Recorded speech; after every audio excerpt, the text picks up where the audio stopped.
광복 80주년인 내일 저녁 이재명 정부의 출범을 정식으로 대내외에 알리는 제21대 대통령 국민 임명식이 서울 광화문 광장에서 열립니다. 이 대통령의 첫 광복절 경축사에 담길 대일 대북 메시지도 주목됩니다. 첫 소식 강진원 기자의 보도입니다. 대선 다음 날 국회에서 간단한 취임 행사만 치른 이재명 대통령이 공식 임명식 무대에 오릅니다. 광복 80주년 당일 저녁 광화문 광장에서 국민주권 정부의 출범을 대내외에 선포하는 겁니다. 지난 6월 4일 이 대통령이 임기를 시작한 이후 2달여 만입니다. 국민 임명식은 불법 계엄과 내란을 이겨낸 국민주권 정부의 탄생을 K민주주의의 주인공이자 주권자인 국민들과 함께 기념하고 저녁 8시부터 시작하는 행사는 총 3부로 나뉘어 진행됩니다. 1부에선 광복 80년을 되돌아보는 영상과 광복의 기쁨, 국민 화합을 강조하는 공연이 펼쳐집니다. 임명식의 절정은 2부입니다. 민주주의와 경제성장, 과학기술, 문화, 스포츠 등 여러 분야에서 성과를 거둔 국민 80명이 각자의 소망이 적힌 임명장을 들고 단상에 오르는 겁니다. 임명장이 무대 중앙 대형 큐브에 모두 걸리면 이 대통령은 주권자인 국민을 더 섬기겠다는 포부를 밝힐 계획입니다. 바로 이어질 3부 축하 공연을 포함해 이번 임명식 행사에는 10,000명가량이 참석합니다.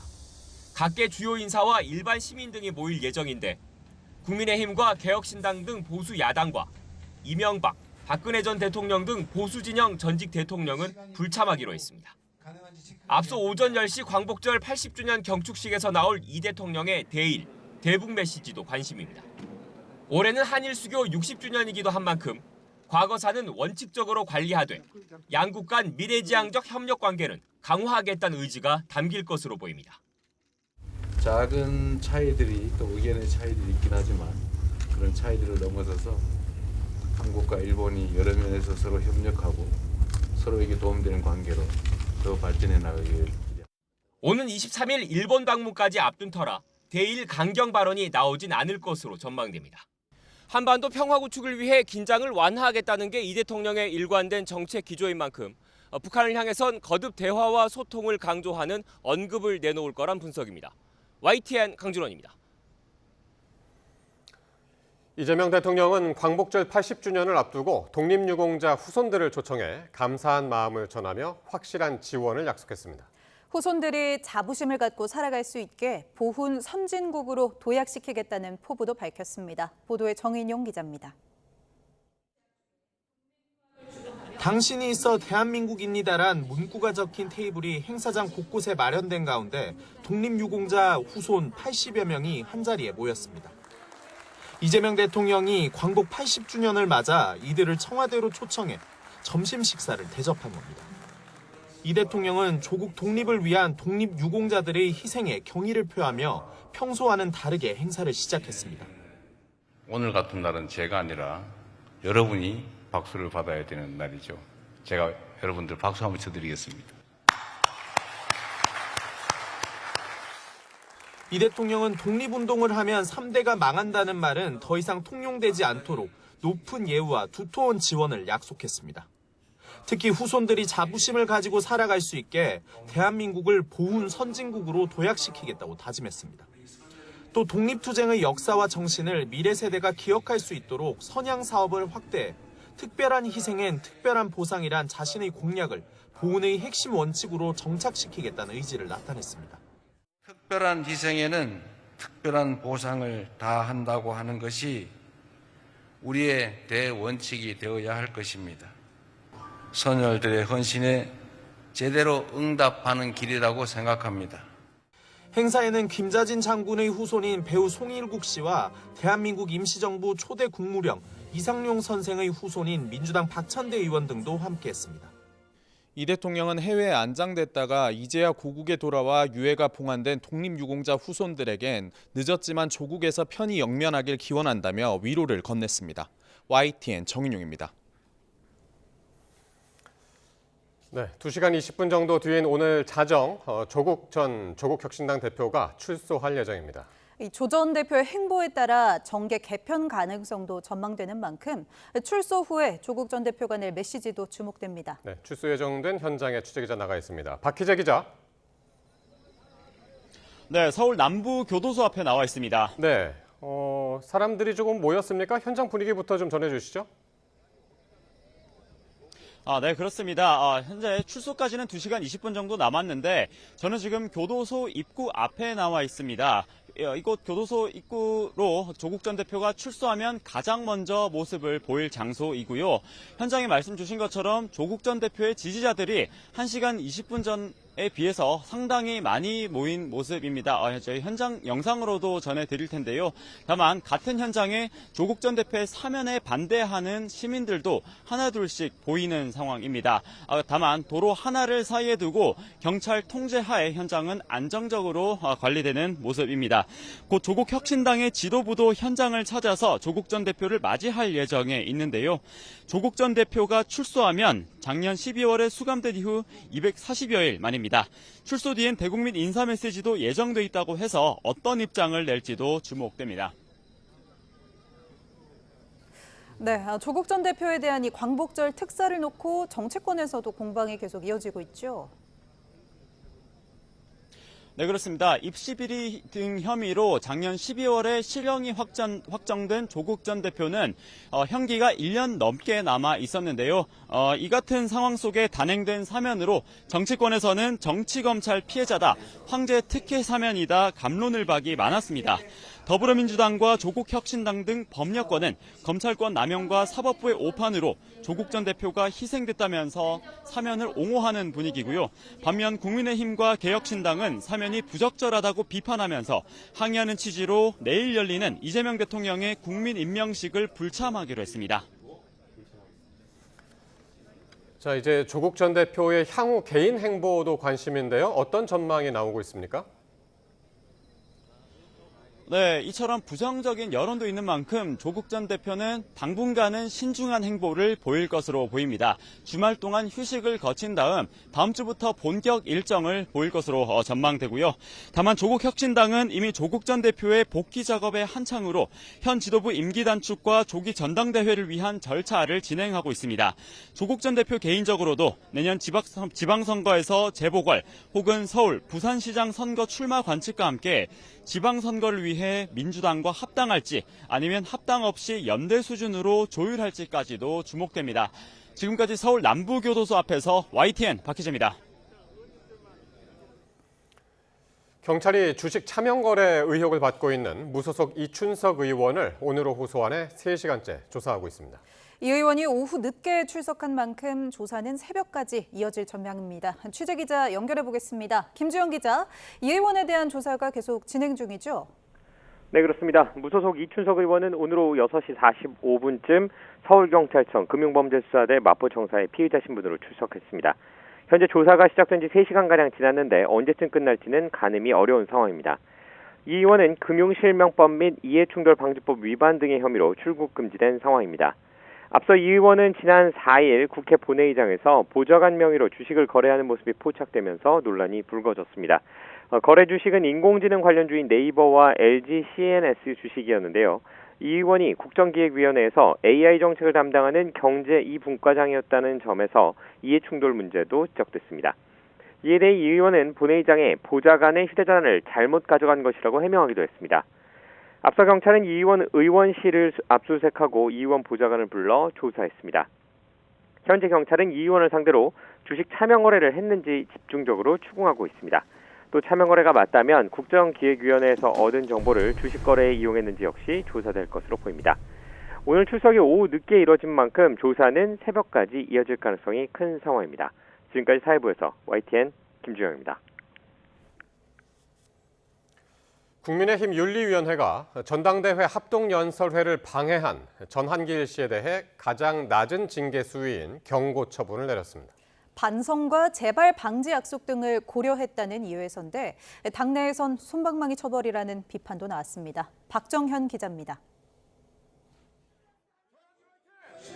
윤리위 조사를 받으러 국민의힘 당사를 찾은 전한길 씨. 연설의 소란은 먼저 자신 실명을 거론하며 비판한 김근식 최고위원 후보자 탓이라며 피해자라고 목소리를 높였습니다. 가해자로 잘못 알려진 것에 대해서 소명하고자 하는 것이고 지도자 되려고 나온 후보가 면상에 앉아있는 평당원에 대해서 저격하는 것이 과연 적절합니까 그게? 전시 소명을 들은 윤리위 내부 논의 끝에 가장 낮은 수준 징계인 경고 조치를 결정했습니다.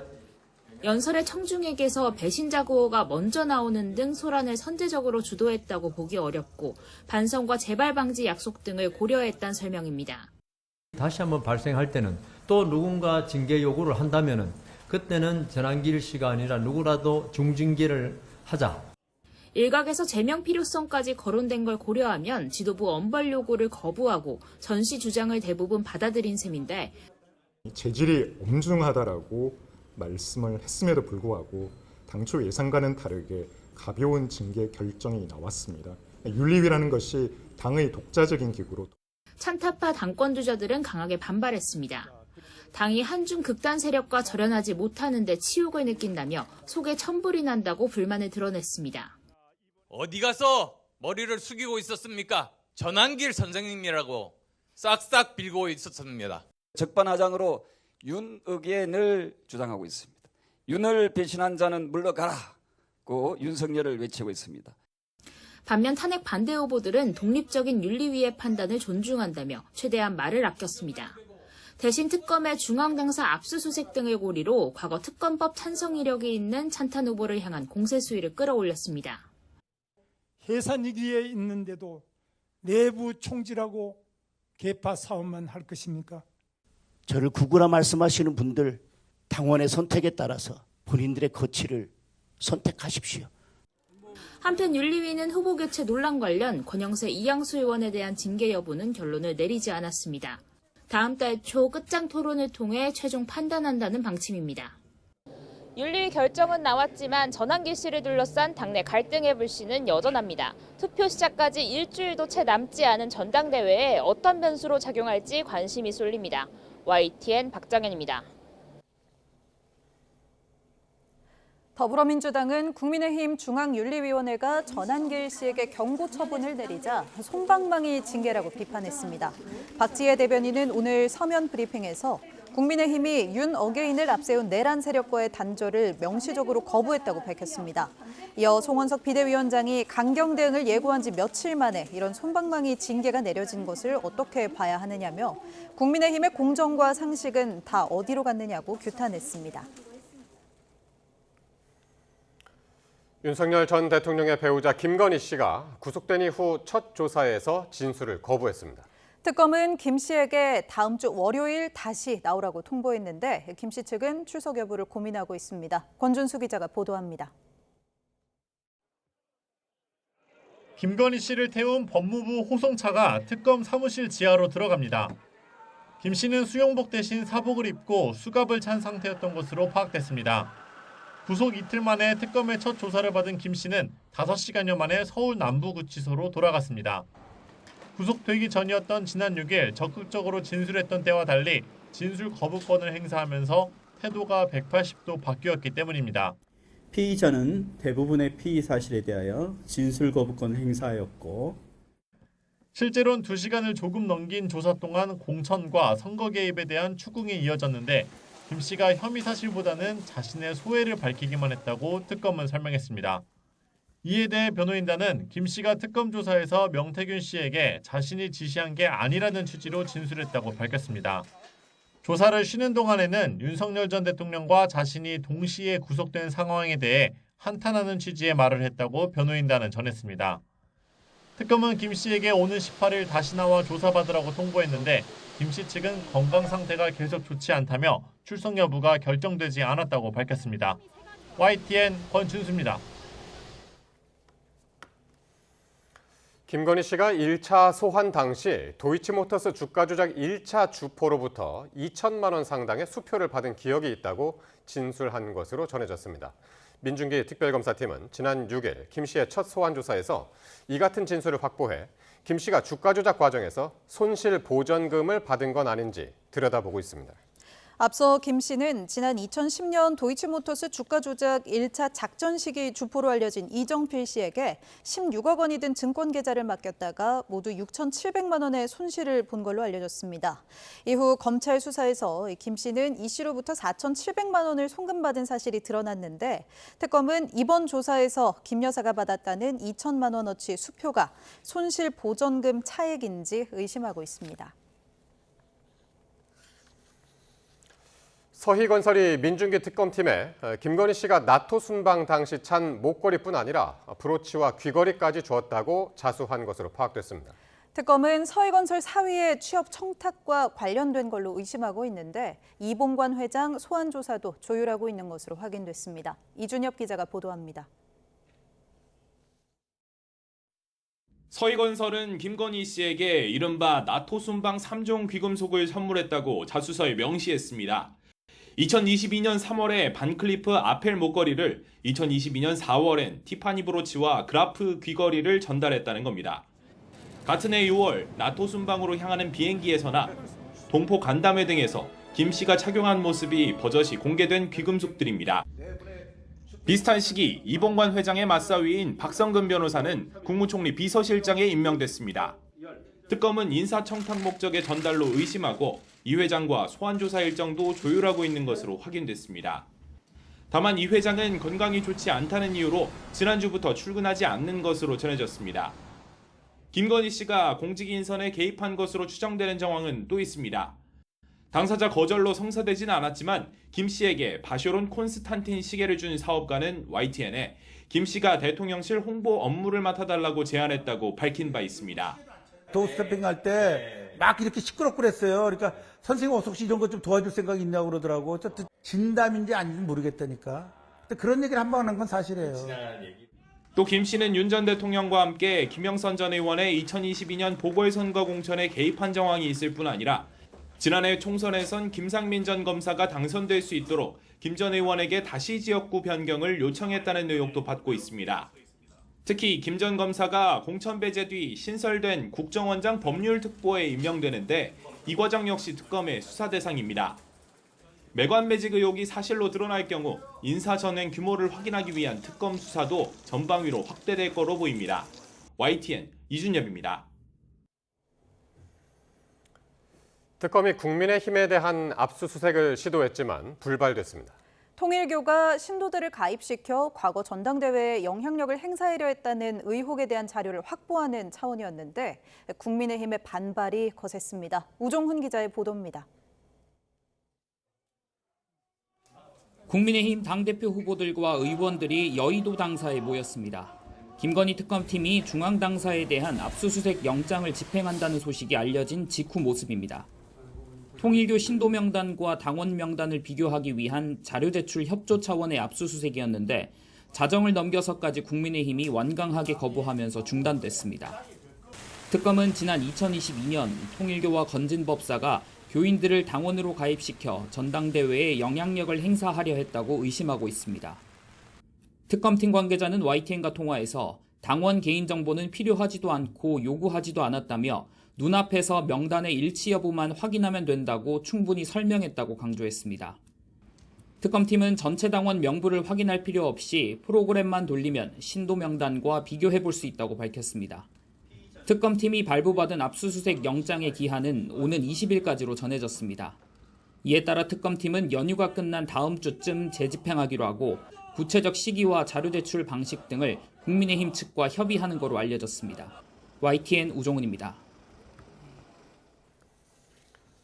법무부가 윤석열 전 대통령에 대한 특혜 논란과 관련해 서울구치소장을 교체하는 문책성 인사를 단행했습니다. 법무부는 오늘 김현우 서울구치소장을 안양교도소장으로 보내며 김도형 수원구치소장을 서울구치소장 자리에 새로 앉혔습니다.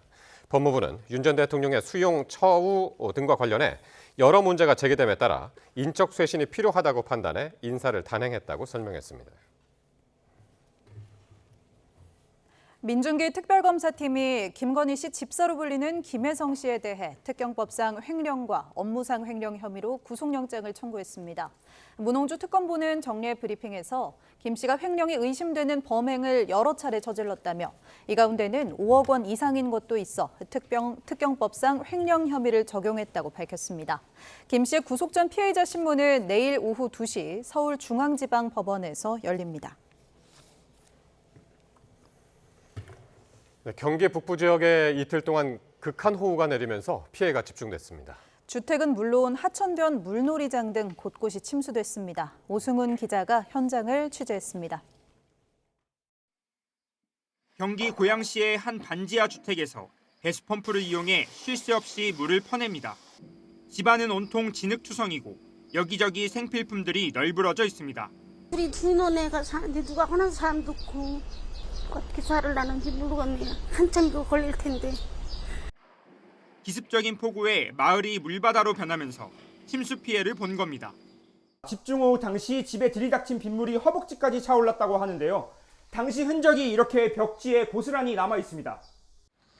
파주시에서는 공릉천이 넘치면서 하천변 물놀이장과 어린이 놀이터가 잠겼습니다. 놀이기구가 보이지 않을 만큼 들어찬 물은 8시간이 지나서야 빠지기 시작했는데 비가 그친 뒤 떠밀려온 잔해를 치우는 손길이 분주합니다. 경기 고양시 내곡동에서는 지하차도가 침수됐습니다. 경의중앙선 철로 아래를 지나가는 지하차도입니다. 밤사이 내린 비로 이렇게 절반 넘게 잠겨 통행이 불가능한 상태입니다. 역시 물이 들어찼던 인근 도로에는 침수됐던 차량이 그대로 서 있어 경찰이 교통을 통제했습니다. 장화 신는 장화 빼가지고 들고 가면서 여기까지 찼어요. 여기까지. 산사태도 일어나 경기 파주시 수리홀로 평안동산 입구에서 웅담 1리 앞 도로가 한때 양방향 통행이 통제됐습니다. 파주시와 소방당국이 긴급복구에 나섰는데 인근 주민들은 놀란 가슴을 쓸어내려야 했습니다. YTN 오승훈입니다. 이렇게 수도권에 연이틀 비가 쏟아지면서 지하주차장과 지하철 역사도 몸살을 앓았습니다. 침수 현장에서는 배수 작업이 한창인데 물과 전기까지 끊기면서 주민들의 불편이 큽니다. 부장원 기자가 전해드립니다. 지하로 내려가는 계단 가득 흙탕물이 들어찼습니다. 펌프와 호스를 동원해 배수 작업에 나섰지만 천장에 닿을 듯 넘실대는 빗물을 빼내긴 역부족입니다. 연이틀 내린 비에 인천 작전동의 오피스텔 지하주차장이 물바다가 된 겁니다. 고압 펌프절을 이틀째 가동했지만 지하 2층에서 3층에만 9,000톤 가까운 흙탕물이 들어차 복구에 어려움을 겪었습니다. 다행히 인명피해는 확인되지 않았는데 물과 전기가 끊겨 주민 불편이 이어졌습니다. 8,700톤 정도 잡았는데 지금까지 뺀 게 한 1,000톤 정도 돼요. 안에 침수 차량이 몇 대나 있는지 어느 차량인지 파악하려고 하는데 그게 여의치가 않고요.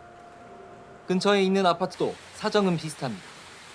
건물에 유입된 비가 계단을 타고 세차게 쏟아지며 지하주차장이 물에 잠겼고 엘리베이터까지 침수돼 운행을 멈췄습니다. 밤에도 계속 비가 내리면서 아침에는 인근 도로까지 침수됐습니다. 지하철 역사 천장에서도 빗물이 콸콸 쏟아졌습니다. 건물 안에서도 우산을 써야 하는 상황에 빗속 출근길이 더 불편해졌습니다. YTN 부장원입니다. 중앙재난안전대책본부는 이틀째 중부지방에 쏟아진 집중호우로 오늘 오전 11시 기준 1명이 숨진 것으로 잠정 집계했습니다. 어제 정오쯤 경기 김포 하천에 떠내려간 차량에서 80대 남성 1명이 숨진 채 발견됐는데 중대본은 집중호우로 인한 사고인지 조사하고 있습니다. 극한호우의 대피도 잇따라 서울과 인천, 경기에서 817명이 집을 떠났는데 이 가운데 759명이 아직 귀가하지 않은 상태입니다. 2차 장마가 찾아오면서 남부에 이어서 중부지방에도 300mm가 넘는 폭우가 쏟아졌습니다. 이렇게 역대급 기록을 세운 정체전선이 물러나자마자 또다시 고기압의 영향권에서 전국적으로 폭염이 기승을 부리기 시작했습니다. 김민경 기자의 보도입니다. 전남 해안에 300mm 이상의 폭우를 퍼부은 정체전선은 중부에도 강력한 물폭탄을 쏟아냈습니다. 이틀 사이 경기 파주에는 317.5mm의 비가 쏟아졌고 인천과 동두천, 김포, 포천, 서울 곳곳에서도 200mm 이상의 강수량을 기록했습니다. 이번 정체전선에서는 작은 저기압까지 만들어지면서 짧은 시간에 유독 강한 비가 집중됐습니다. 인천 옹진군에서는 1시간에 149.2mm의 올해 들어 가장 강력한 폭우가 쏟아졌고 김포와 고양, 서울 은평구 등 5곳에서 시간당 100mm 이상의 극한호우가 관측됐습니다. 북태평양 고기압 가장자리에서 굉장히 높은 고온다습한 높은 상당온이 영역에서 굉장히 대류 불안정이 강하게 나타나면서 중규모 대류계가 여러 번 강하게 발달해서 통과하는 형태로 진행이 됐었습니다. 북태평양 고기압이 세력을 넓혀 정체전선을 밀어올리면서 우리나라는 폭우 영향권에서 벗어났습니다. 하지만 바로 또다시 폭염이 찾아옵니다. 북태평양 고기압에 더해 대기 상층의 티베트 고기압까지 확장하면서 우리나라가 다시 두 겹의 고기압에 뒤덮이기 때문입니다. 폭염특보가 다시 확대 강화되며 광복절 연휴 내내 대부분 지역에서 최고 체감 온도가 33도 이상 오르겠습니다. 특히 서풍의 영향으로 동쪽 지역의 기온은 더 오를 걸로 보입니다. 다만 기상청은 7월에 나타났던 극한 폭염까지는 아닐 걸로 내다봤습니다. 태양 고도각이 지난번보다는 조금 다소 낮아지는 형태가 되기 때문에 일사량 자체는 조금 지난번보다는 좀 적을 수 있고요. 하지만 전국적으로 폭염특보 수준의 더위가 예상되는 만큼 호우 피해 복구 현장에서는 온열 질환 등 2차 피해에 대비해야 합니다. YTN 김민경입니다.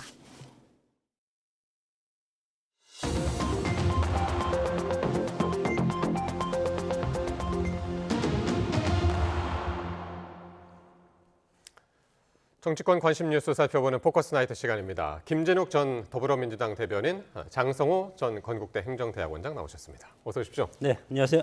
안녕하십니까. 자, 내일은 대한민국이 일제강점기에서 해방된 지 꼭 80주년이 되는 날입니다. 정부에서 지자체에서 또 관련 단체에서 다양한 행사를 준비하고 있습니다만 올해 광복절이 특히 의미 있게 다가오는 사람들이 있죠. 광복절 특별 사면이나 복권이 확정된 사람들입니다.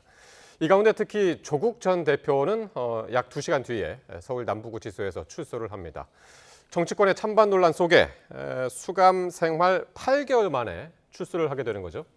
네, 그렇습니다. 작년 12월에 이제 그 대법원에서 최종 확정된 형을 시작했기 때문에 지금 이제 오늘 밤 이제 00시를 기준으로 해서 출소하게 되면 약 242일간의 수감 생활을 마치고 이번 특별 사면을 통해서 이제 자유의 몸이 되는 그런 상황이 됩니다. 네. 아마 조국 전 대표 입장에서는 굉장히 감회가 새로울 것입니다. 본인이 어떻게 보면은 이 지금 정치 검찰의 피해를 본 희생자라고 이제 생각을 하고 있으실 텐데 그런 부분들에 있어서 같이 동병상련의 고통을 겪었던 이재명 대통령께서 정권을 교체하고 첫 이 특별 사면의 대상자로 조국 전 대표를 포함시켜서 사면을 실시했기 때문에 그 부분에 대해서는 굉장히 좀 감사한 마음을 갖으시지 않을까라는 생각이 들고요. 오늘 지금 이제 현재까지 예고되고 있는 내용을 보면 좀 이따가 한 2시간 뒤쯤에 이제 출소를 하게 되면 그 간단한 메시지를 지금 전달할 것으로 그렇게 예고가 되고 있습니다.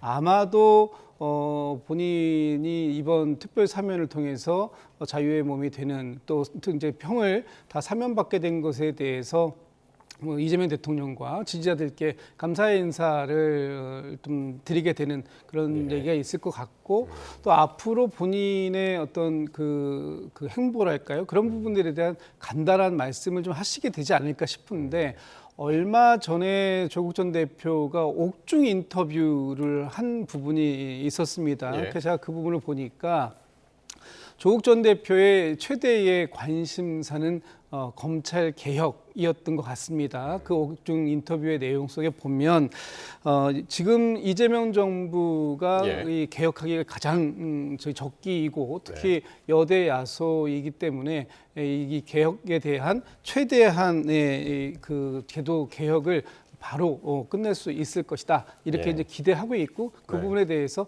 강조하는 말씀을 좀 하시지 않을까 싶습니다. 그러니까요. 지금 말씀하신 것처럼 석방 후에 첫 메시지가 뭘까 이게 이제 상당히 궁금한데 그 이유는 이제 조 전 대표의 향후 정치 행보하고 이제 연결되는 부분이 있지 않을까 싶어서 그런 건데 어떻게 예상하십니까? 뭐 조국 전 대표 뭐 국회의원도 출마하고 앞으로 정치적 꿈이 크지 않겠습니까? 그렇기 때문에 네. 과거 얘기를 하면 본인이 불리할 것이고 미래의 청사진, 미래의 방향을 제시해야 되는 것이 지금 정치 지도자의 숙명이기 때문에 네. 미래의 비전과 발전 그리고 그동안 뭐 못했던 여러 가지 지금 구치소에서 있었던 네. 그런 것을 바탕으로 해서 전국을 순회하면서 본인의 존재감을 다시 회복하는 그런 정치적인 회복기로 삼을 가능성이 상당히 크고 예. 물론 사면이라는 것이 뭐 전 국민의 납득이 있어야 되는데 이번 정치인 사면은 취임 초기고 그렇기 때문에 국민의힘이라든가 보수진영에서 상당히 지금 거부감이 크지 않습니까?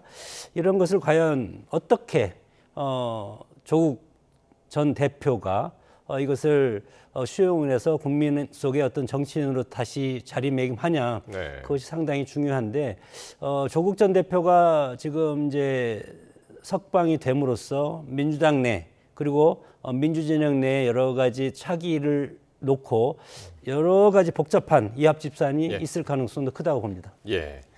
그러니까 이제 앞으로의 행보, 특히 이제 뭐 짧게 보자면은 이제 주말에 조금 휴식을 취한 다음에 다음 주에 국회를 찾는 등의 이제 그런 공개 행보가 지금 예상이 되고 있습니다만은 민주당 박균택 의원이 이런 얘기를 했습니다. 사면이 되면서 이제 조국 전 대표를 향한 측은지심은 해소가 됐다. 검찰 개혁도 이미 완성될 것이기 때문에 조 전 대표가 지금까지 누렸던 인기를 더 이상 누리지 못할 것이다. 이런 얘기를 했네요. 네. 글쎄요, 그 개인적인 의견이실 것 같습니다. 네. 앞으로 이제 조국 전 대표가 정치적으로 어떠한 행보를 갖고 그런 행보들이 국민들께 얼마만큼의 지지를 받을 것인가 하는 부분에 대해서는 뭐 지금 현재의 상황에서 예견하기는 어렵습니다만 이제 모든 것들은 이제부터 새로운 정치를 시작하는 조국 전 대표의 오롯이 몫이다 이렇게 볼 수 있을 것 같고요. 예. 지금 이제 조국 혁신당이 작지만 그동안 이제 뭐 이 개혁의 쇄빙선 역할을 하겠다. 그러면서 검찰 개혁에 대한 강한 의지도 또 표명한 바도 있고 또 정권 교체에서도 이재명 대통령을 당선시키기 위한 많은 노력을 함께 해왔습니다. 네. 그 과정들 속에서 조국 혁신당의 조국 전 대표는 비록 수감 생활을 하는 상황 속에서 같이 하지는 못했습니다만 조국 혁신당이 그동안의 역할에 대해서 잘 한 부분도 또 나름 또 국민들께 평가를 받은 부분들이 있고요. 또 또 소수의 정당이기 때문에 조국 혁신당보다는 지금의 이재명 대통령과 민주당에게 더 많은 관심이 이제 쏟아져 나왔던 부분들이 있습니다. 그런 측면에서 봤을 때 박균택 의원의 말씀처럼 조국 전 대표에 대한 이 국민들의 인기 이런 부분들에 대해서 더 이상 누리기 어려울 것이다 이렇게 뭐 예상할 수도 있습니다만 저는 이제부터는 오롯이 조국 전 대표가 앞으로 어떠한 행보를 보이고 그 행보의 결과로서 어느 정도의 국민들의 지지를 받아갈 것인가 하는 부분들은 여전히 관심의 대상은 될 수 있다 이렇게 보고 있습니다. 예. 그러니까 지금 이런 박균택 의원의 말을 통해서 민주당이 그냥 마냥 좋아할 수만은 없는 그런 조금 좀 애매한 입장이 느껴져서 한번 여쭤봤습니다. 자, 내일 광복절을 앞두고 오늘 국회에서는 전야제 행사가 열리고 있습니다. 아직까지도. 근데 내일은 이제 본 행사가 열리죠. 오전에는 이제 세종문화회관에서 경축식이 열리고 오후에는 광화문 광장에서 이재명 대통령의 국민 임명식이 열립니다. 특히 국민 임명식 이게 72일 만에 열리는 공식 취임식이다. 이렇게 보면 되는 겁니까? 이제 대통령께서 당선되시자마자 바로 업무를 시작하셨기 때문에 지난 6월 4일 국회에서 취임식은 있었습니다. 그럼에도 불구하고 탄핵에 이은 바로 그 보궐의 성격 속으로 선거가 있었기 때문에 당선되자마자 어떤 특별하게 인수위를 거치고 그 인수위가 준비하는 공식적인 취임식의 행사는 할 수가 없었던 상황이었는데 이번에 8.15 광복 80주년을 맞이해서 국민들께서 대통령을 나의 대통령으로 임명하겠다라고 하는 국민 임명식을 갖는 것으로 이제 지금 준비를 하고 있습니다. 내일 행사는 8.15 광복절에 맞춰서 하는 행사인 만큼 이번 광복 행사가 그 광복 80주년을 맞이한 것이고 이번에 행사의 슬로건이 함께 찾은 빛 대한민국을 비추다 이런 행사입니다. 네. 총 이제 3부로 구성이 되어 있는데 그 중에서 이제 2부 순서에서 대통령을 그 국민 대표 80여 분이 네. 나의 대통령으로서 당신을 임명합니다. 이런 이제 그 임명장을 네. 만들어서 그것들을 이제 전달하는 그런 행사를 갖고요. 그 속에서 대통령께서 이제 그 대통령의 임기를 다시 한번 국민을 위해서 일하겠다 이런 모습으로 말씀드릴 것 같습니다. 그렇군요. 자, 그런데 국민의힘과 개혁신당이 이 국민 임명식에 참석하지 않겠다고 했는데 왜일까요? 이유는 바로 이렇습니다. 한번 들어보시겠습니다. 가성 고처 원성고 글자 그대로입니다. 노랫소리가 높을 때일수록 국민들의 원성도 높아진다는 뜻입니다. 우리 국민의힘은 이재명 대통령의 셀프 대관식에 참석하지 않겠습니다. 국민들을 거의 협박하다시피 오만한 태도를 취하면서 겉으로는 국민이 저를 임명합니다. 저는 국민의 종에 불과합니다.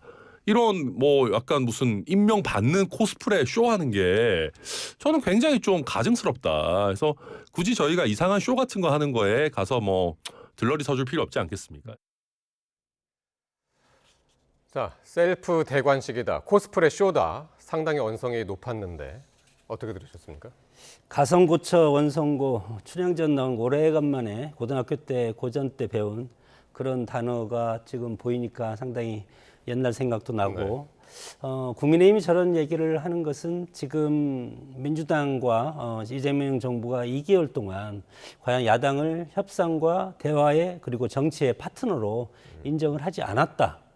이런 차원에서 지금 국민 임명식에 참석할 수 없다. 그런 것을 설명을 할 수밖에 없다고 생각이 들고 특히 중요한 것은 최근에 조국 윤미향 전 의원 지금 사면 문제와 관련해서 상당히 국민적 어떤 의식과 동떨어진 그런 사면을 지금 했다고 판단하고 있지 않습니까? 이런 상황에서 정치라는 것은 결국은 통합과 미래 비전 그리고 국민 전체를 끌어안고 앞으로 가는 것이 대통령의 책무고 기본적인 의무인데 지금 지난번 취임식을 했고 문재인 전 대통령도 마찬가지로 박근혜 전 대통령 탄핵 이후에 대선 끝나고 그 다음날 바로 취임식 하지 않았습니까? 그럼에도 불구하고 지난번과 또 비교를 해보면 지금 수혜도 있고 상당히 민심이 흉흉한 이 상황에서 내일 국민 임명식을 강행하는 것은 국민의 입장에서는 그리고 개혁신당 입장에서는 그리고 보수 지지층 입장에서는 상당히 이것에 대해서 반쪽 대회다. 지지층을 향한 지지층을 위한 어떤 축제로 자리매김하고 있지 않나 그렇게 돼서 상당히 비판적인 시각으로 지금 보고 있을 수밖에 없다고 봅니다. 그러니까 결과적으로 지금 말씀하신 것처럼 반쪽짜리 임명식이 될 수밖에 없는 상황. 정부 입장에서는 또 여당 입장에서는 상당히 아쉬울 수밖에 없는데.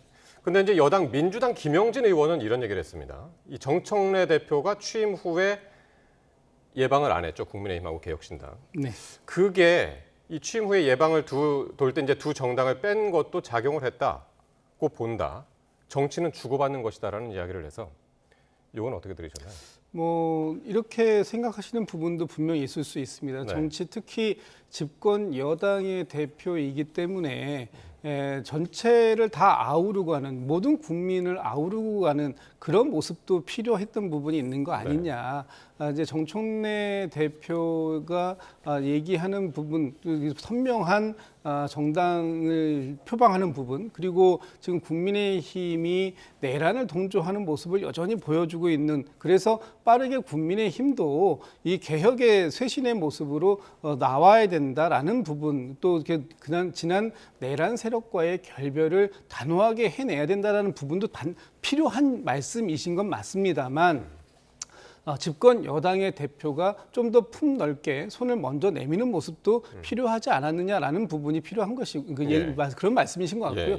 이재명 대통령께서도 협치를 굉장히 강조하셨고 취임식 하시는 날 또 그 이후에도 야당의 대표를 초청해서 많은 말씀들을 나누고 앞으로 협치를 지속적으로 가져가겠다라고 했던 것에 또 보다 조금 더 여당의 대표도 그런 대승적 차원에서의 협치 모습을 좀 보여줬으면 하는 그런 아쉬움의 표현이 말씀이시지 않는가 싶습니다. 예.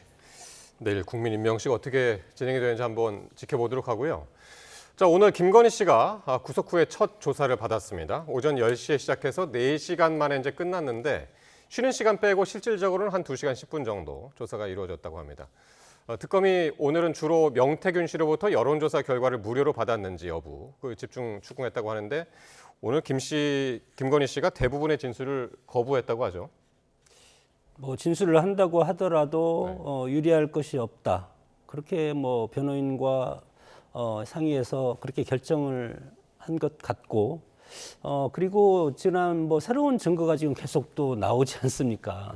자수서를 비롯하여 그렇기 때문에 이것을 예측할 수가 없고 만약에 질문을 잘못했다가 나중에 본안 재판에 가서 이것에 대해서 또 특검 조사에서 진술한 것과 새로운 특검이 새로운 증거를 제시했을 때 이것이 맞지 않으면 이것 또한 형량에 큰 영향을 끼칠 수밖에 없지 않습니까? 그렇기 때문에 지금부터는 아마 특검 조사에서는 묵비권을 행사할 가능성이 상당히 클 수밖에 없다고 봅니다. 그렇군요.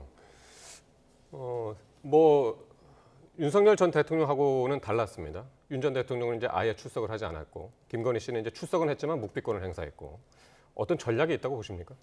김건희 씨하고 윤석열 전 대통령하고는 굉장히 차원이 다른 지금 그 방어 전략을 쓸 수밖에 없다라고 보여집니다. 윤석열 전 대통령은 이미 내란 우두머리 혐의로 재판을 받고 있고 그 혐의의 형량이 워낙 중대한 형량, 최소한이 무기징역 이상이기 때문에 지금 더 이상의 특검에 협조를 해서 새로운 부분을 본인을 방어한다고 하더라도 그 부분에 대해서 본인이 받을 수 있는 실익이 별로 없다라는 측면이 이제 그 얘기가 되는 것이고요. 김건희 씨 같은 경우에는 이제부터 어떻게 본인이 조사에 응하고 기소에서 형량을 결정짓는 부분까지 이제부터는 본인의 방어권을 최대한 적극적으로 사용하지 않으면 본인의 형량은 점점 더 올라갈 수밖에 없는 그런 상황이 있습니다. 지금은 3개의 혐의지만 지금 김건희 특검이 수사를 하고 있는 혐의는 16가지 플러스 알파의 혐의가 있습니다. 그 중에서도 오늘 새롭게 이게 나오는 서희건설 같은 경우에는 자칫 잘못하다가는 뇌물죄까지도 또 추가가 되는 그 뇌물죄도 굉장히 중범죄입니다. 그렇기 때문에 여러 가지 상황들에 있어서 본인의 형량을 줄일 수 있도록 최대한 노력하는데 오늘 진술 거부권을 사용한 부분에 있어서는 아마도 구속되자마자 지금 아마 정신적으로 굉장히 충격에 빠져 있을 겁니다. 본인이 구속될 것을 예견하지 못했을 수도 있고요. 또 구속된 이후에 식사라든지 이런 부분들 새롭게 그 수감 생활에 적응해야 되는 부분 여러 가지 것들이 오늘 당장 김건희 씨가 출석해서 그 본인이 가지고 알고 있는 내용들을 그대로 다 진술하기에는 상당한 무리가 있었을 것이다. 그래서 그 특검에서도 18일 날 추가 소환 조사를 통해서 수사를 이어가겠다 이렇게 하고 오늘은 굉장히 짧게 끝낸 것 같습니다. 특검에는 이렇게 이제 거의 아무 말을 하지 않았는데 중간 쉬는 시간에 변호인단에 이런 얘기를 했다고 하죠. 내가 다시 내 남편하고 살 수 있을까? 다시 우리가 만날 수 있을까? 라고 얘기를 했다고 하는데 다시 만날 수 있을까요? 뭐 만날 수 있겠죠. 뭐 그러나 이제 변호인과 이런 사적인 대화죠. 어떻게 보면 그 사적인 대화를 변호인을 통해서 외부에 이제 노출이 됐다는 것은 여러 가지 의미도 있다 그렇게 봅니다. 일단은 뭐 처음 첫 번째로 보면은 건강이 상당히 악화된 상태이기 때문에 본인의 어떤 그 약화된 모습을 변호인을 통해서 외부로 알리고 싶은 그런 마음. 그리고 그러니까 변호인이 이런 이야기를 했다라는 것을 일부러 노출했다. 아니 일부러 노출은 아니고 그런 것이 현실적인 그런 모습을 변호인 입장에서는 어떤 의도가 있어서 저는 했다고 보고 네. 두 번째는 이 동정론이 있지 않습니까? 물론 우리 사법 체계에 있어서 부부 동시, 특히 이제 전직 대통령이 동시에 구속되는 것은 역사상 초유이지 않습니까? 그렇기 때문에 국민적 관심도 많고 세계 언론도 관심도 많고 하기 때문에 여기에서 특검이 무슨 뭐 여러 가지 16가지죠. 혐의가 있다고 하더라도 이것을 동시 구속시켜서 여러 가지 뭐 지지층이라든가 외국에서 관심이 상당히 많이 갖는 이런 부분을 지금 본인이 병원에서 건강진단서를 제출했음에도 불구하고 두 분 다 구속을 시켰다는 부분, 그리고 또 하나는 그런 게 있을 겁니다. 지금 윤석열 전 대통령은 이미 구속이 돼 있고 본인이 뭐 자택에서 혼자 있다가 지금 떨어와서 다시 구속이 됐지 않습니까? 그렇기 때문에 심리상으로는 어떤 공황 상태가 와서 자포자기 상태 이런 부분을 변호인들이 걱정하는 심정으로 뭐 이것은 뭐 예를 들어서 언론을 통해서 지지층이라든가 국민이라든가 아니면 재판부에 전하고 싶은 그런 메시지가 있지 않았을까 상상을 합니다. 뭐 어떻게 들으면은 못 만날 수도 있겠다라는 것을 감지하고 뭐 얘기할 수도 있을 것 같고, 어떻게 들으셨나요? 저는 지금 방금 앵커께서 말씀하신 것 같은 유의 생각이 드는데, 특검의 수사가 본인이 생각했던 것보다는 상당히 날카롭게 압박하고 있다. 그런 차원에서 중형을 면치 못할 수 있겠구나라는 그런 위기의식을 가졌다고 봅니다. 특히 좀 전에도 말씀드렸습니다만 윤석열 전 대통령 같은 경우에는 이미 내란 우두머리 혐의라는 중형을 지금 거의 예고를 받고 있는 상황이고요.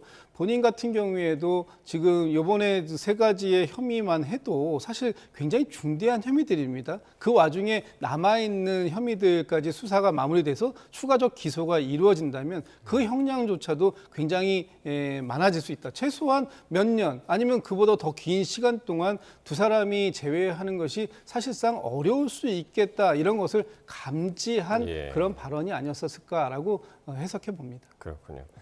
다음 주 월요일 날 다시 나오라고 했는데 아직까지 뭐 나오겠다는 확답은 안 하고 있고, 건강도 이제 거기에서 이제 또 관여가 될 수도 있고 한 부분이 있어서 다음 주 월요일 상황 지켜보도록 하고요.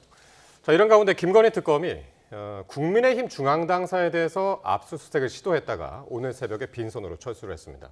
통일교의 국민의힘 입당 의혹과 관련한 자료를 확보하기 위한 차원이었는데 국민의힘이 반발이 거셌습니다. 민주당 이야기부터 한번 들어보시겠습니다. 종교 집단의 정치 하청 조직, 주주로 전락했다고 해도 과언이 아닙니다. 특정 종교 집단이 이권을 노리고 거액의 자금과 조직력을 동원해 불법 정치 자금을 뿌리고 대선에 개입했다면 이는 결코 용납할 수 없는 반민주주의 행위입니다. 특검이 들어와서 우리에게 내놓으라고 하는 것은 500만 당원 동지들의 개인 정보입니다.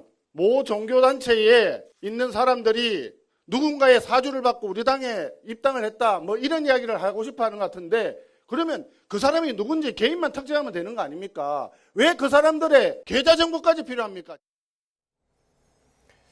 예, 지금 말씀 들으신 것처럼 국민의힘은 특검이 500만 당원 전부의 명부를 요구한다라고 주장을 했는데, 특검은 일부 당원에 대한 자료 협조를 요청했다라고 하고 있고요. 그런데 특검이 가장 통일교로 의심하는 그 20명 명단을 받아서 자체적으로 국민의힘이 당원 명부와 대조를 해봤더니 우리 당 당원인 분이 한 분도 없더라라는 게 국민의힘의 지금까지 입장이죠. 네. 예. 뭐 20여 명을 특검에서 제시를 해서 그것을 내부적으로 확인을 해본 결과 거기에는 통일교 그런 이름이 없었다는 겁니다. 그렇기 때문에 정당은 정말 우리 사회의 어떤 어지러운 혼란을 질서로서 전환시키는 그런 기능이 있고, 그것이 정당의 목적이고, 그리고 정당의 기본적인 특성은 정당의 개방성과 자율성이 있고, 그리고 공천이라든가 정당 내부에서 일어나는 여러 가지 갈등들은 가급적 사정기관, 검찰이라든가 경찰이라든가 그리고 법원에서 정당의 내부적인 그런 일이기 때문에 이것에 대해서는 관여하지 않는 그런 것들이 추세고 지금까지 해왔습니다. 물론 역사적으로 보면 2006년도에 노무현 정부 때 한나라당 압수수색 이런 것도 이제 있었지만 그럼에도 불구하고 그것은 최소한에 그쳤고 또 이번 특검의 내용도 보면은 필요한 경우 그것에 대해서 뭐 자료를 요구할 수 있다 이런 어떤 조항이 있기 때문에 그것을 빌미로 해서 지금 국민의힘을 전격적으로 와서 그 정당 명부를 확인하고자 하는 건데 이것이 지금 뭐 특정 어떤 부분 일정 부분의 일정 명수만 정당한테 하라고 하지만 정당 내부에서는 지금 상당히 특검에 대한 내란 특검이라든가 김건희 특검이 국민의힘 의원들과 의원들에 대해서 상당히 가파르게 지금 압박을 해오고 있지 않습니까? 그렇기 때문에 이 당원 명부를 빌문해서 정당의 내부에 들어오는 것 자체가 그 다음에 확대적으로 했으면 그 다음에 이제 현역 의원들이니까 지난번 계엄 해제를 요구할 때 그 해제 방해로부터 여러 지금 의원들이 소환 이런 것이 상당히 지금 격앙이 돼 있기 때문에 그런 것을 여기서 밀리면 다 죽는다 그런 취지로 지금 강력하게 반대하고 있다고 봅니다. 지금 모습 모습을 보면은 저기 국민의힘 지금 그 당대표 후보들이 지금 다들 집결하고 있는 모습인데 지금 기간이 이제 전당대회 기간이고 전국 순회하면서 합동 연설회를 하고 있는 그런 기간이란 말이죠. 그래서 저 얘기를 듣고 이제 다들 지금 소집을 한 건데 다음 주에 다시 당사에 대한 압수수색을 다시 시도한다고 그러거든요. 그러니까 이번에 압수수색도 이미 협조를 요청했다고 들었습니다. 특히 500만 당원 전체 명단을 요구했다고 하지만 특검에서 밝힌 바에 의하면 전체 당원의 명부를 요구한 것은 사실이 아니고 자료 협조 요청은 특정 명단에 대해서 확인을 요청한 것이기 때문에 그에 대해서는 국민의힘에서도 협조할 의무가 있다. 이것은 저기 법원에서 적법적으로 적법하게 발행된 집행영장이 압수수색 영장이기 때문에 이 부분에 대한 공권력에 대해서는 그 국민의힘도 협조해야 될 의무가 있다고 보고요. 지금 이 문제의 핵심은 뭐냐면 특정 종교 집단이 조직적으로 당원에 가입하고 당의 선거에 개입하려고 했던 의혹이 있는 겁니다. 그 부분에 대해서 홍준표 전 대구시장은 이렇게 말씀하시잖아요. 21년도 대선 경선에 통일교, 더 나아가 신천지 이런 집단 가입으로 본인이 당원들의 선거에서는 일반 여론에서는 이겼지만 당원 선거에서 졌다. 본인이 피해를 본 당사자다. 이렇게 얘기를 하시고 있고 또 건진과 저기 통일교의 윤명호 씨와의 이 문자 내용을 보면 21년도, 22년도에 1만 명 이상의 당원 가입이 필요하다라는 것을 서로 얘기하고 23년도 1월 달에는 저기 권성동 의원이 불출마하게 됐다라고 얘기하니까 무리를 했는데 이거 큰일 났네요. 이런 식의 문자들 주고받은 내용들이 있다면 이 내용들에 대해서 이 의혹을 확인해야 할 의무도 있다. 그런 측면에서 국민의힘이 적극적으로 협조하는 것이 저는 타당하다. 이렇게 말씀을 좀 드립니다. 전당대회 기간이라서 더욱더 지금 민감하게 반응하는 것 같고 김문수 후보는 바로 지금 보셨던 그 엘리베이터 앞에서 또 농성을 벌이기도 철야 농성에 들어가기도 했었는데 다음 주 상황 또 보기로 하겠습니다. 자, 국민의힘 윤리위원회가 전당대회 합동연설회에서 소란을 피운 이 전한길 씨에 대해서 경고 조치를 내렸습니다. 먼저 한번 발언 들어보시겠습니다. 형 당원으로 한 사람으로서 이것은 아니지 않는가 해서 제가 배신자 이렇게 해서 칭호를 했죠. 제가 오히려 피해자인데 가해자로 잘못 알려진 것에 대해서 전한기 씨도 본인의 잘못을 시인했습니다. 일단 경고로 하고 가장 큰 주안점이 이런 일이 다시 한번 발생할 때는 또 누군가 징계 요구를 한다면은 그때는 전한길 씨가 아니라 누구라도 중징계를 하자. 경고 조치 가장 낮은 수준의 이제 징계인데 지난주에 송원석 비상대책위원장이 이런 얘기를 했죠. 죄질이 매우 엄중하다. 엄벌을 요청한다. 이렇게 했는데 오늘 윤리위에서는 경징계를 내렸습니다. 선제적이지 않다는 것은 쌍방과실이라는 거죠. 지금 김근식 후보자가 먼저 지금 친윤 세력에 대해 상당히 비판적으로 나오니까 지금 전당대회가 지역 순회 경선을 하면서 상당히 격해지고 있습니다. 그것은 정당의 어떤 관심도라든가 이런 게 많기 때문에 저는 개인적으로 보면 이렇게 격해지는 것은 상당히 저는 좋은 현상이라고 생각이 들고 그럼에도 불구하고 이제 자극적인 뭐 배신자라든가 뭐 이런 것들을 이제 썼기 때문에 그런데 오늘 전한길 씨는 이것이 선제적이지 않고 그리고 충분히 반성하고 그리고 예. 앞으로 재발 방지는 앞으로 다시 이런 것은 하지 않겠다. 그렇게 해서 지금 윤리위에 가서 소명을 하고 예. 그리고 여상원 윤리위원장도 마찬가지로 이것이 일방적이 아니고 쌍방적인 그런 모습이라고 이제 봐서 일단은 예. 당으로서는 전당대회를 앞두고 지금 뭐 보수 유튜버들도 상당히 지금 지금 뭐 뉴 미디어가 상당히 강세지 않습니까? 민주당도 마찬가지고 국민의힘도 마찬가지로 그래서 뉴미디어의 어떤 바람이 상당히 강하기 때문에 이런 것을 만약에 중징계라든가 뭐 당원권 정지라든가 출당이라든가 네. 이런 것까지 과격하게 할 경우 오히려 더 큰 분란에 휩싸일 가능성이 상당히 크기 때문에 일단 첫 번째 윤리위에서 이런 결정이고 앞으로 이런 것이 이제 재발하지 않도록 하는 예방적 차원이 저는 더 훨씬 중요하다고 보고 국민의힘이 앞으로 지금 다수당인 민주당과 이재명 정부에 대해서 선명 야당으로서 맞서기 위해서는 예. 저도 마찬가지로 이렇게 생각합니다. 모든 세력, 보수 우파 모든 세력들이 단일 대우로 가는 것이 상당히 중요하고 물론 행사장에서 이렇게 분란을 일으키고 소란스럽게 하고 행사를 방해하고 업무 방해를 한다는 것은 인정을 하지만 그럼에도 불구하고 그런 것들은 보수 정당이 잘 되게 하기 위한 본인들의 어떤 그 실수 그런 네. 걸로 생각해서 일단 이번은 더 큰 싸움을 위해서 준비하는 것이 좋다고 생각이 듭니다. 그러니까 앞서서 이제 상당히 이제 지도부가 격앙됐던 것에 비해서 오늘 이제 경징계를 내려서 의아한 그런 분위기들이 이제 많았었는데 오늘 이 분위기를 보니까 이렇게 해석을 하고 있는 것 같아요. 그러니까 전한길 씨가 배신자라고 김근식 후보를 비롯해서 배신자라고 외친 것이 먼저 한 것이 아니라 당원들이 먼저 외쳤고 우발적으로 올라가서 전한길 씨가 거기에 합류한 것으로 그렇게 이제 윤리위는 해석을 하고 있는 것 같습니다.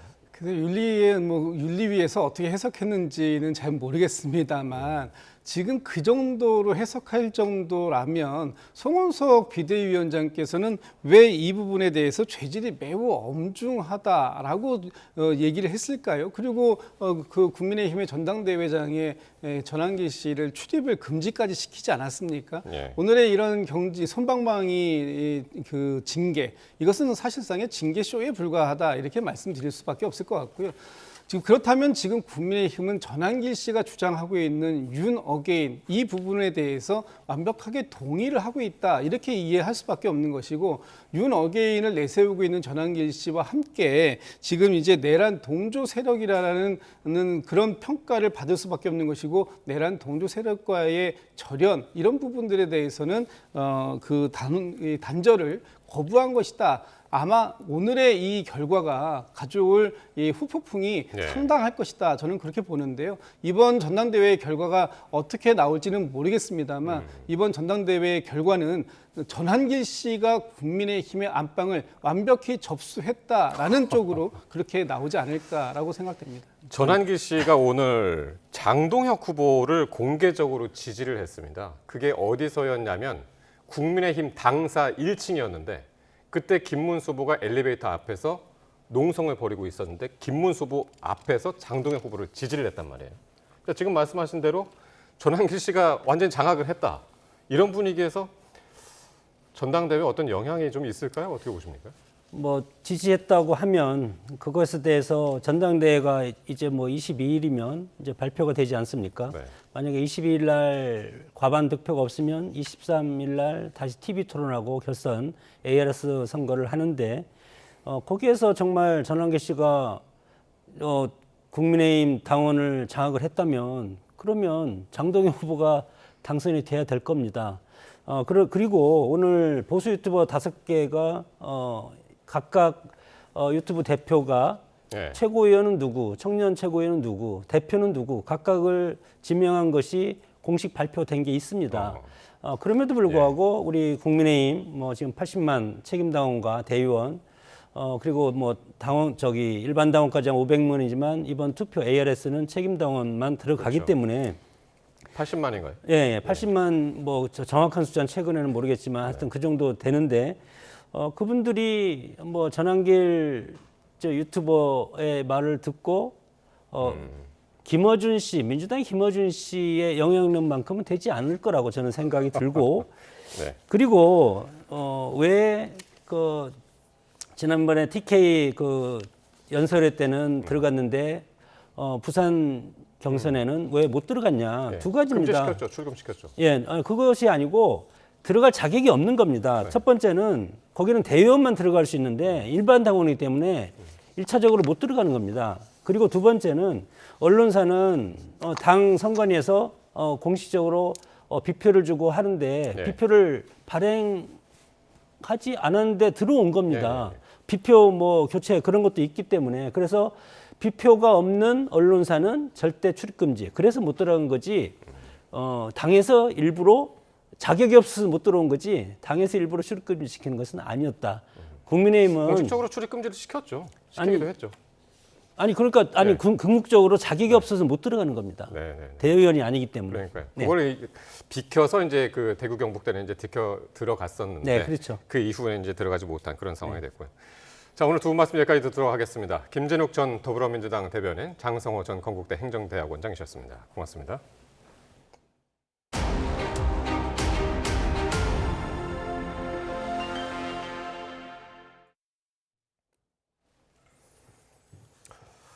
집 한 채를 가진 사람이 강릉과 통영, 경주 등에 추가로 한 채를 사면 1주택자 세제 혜택을 받을 수 있게 됩니다. SOC 사업의 예비 타당성 조사 대상 기준이 26년 만에 1,000억 원으로 대폭 높아집니다. 정부가 마련한 지방 건설 경기 활성화 대책을 오인석 기자가 전해드립니다. 건설 투자는 5분기 연속 감소하며 부진이 장기화하고 있습니다. 특히 지방 주택 수요 둔화로 지방 미분양은 증가하고 있습니다.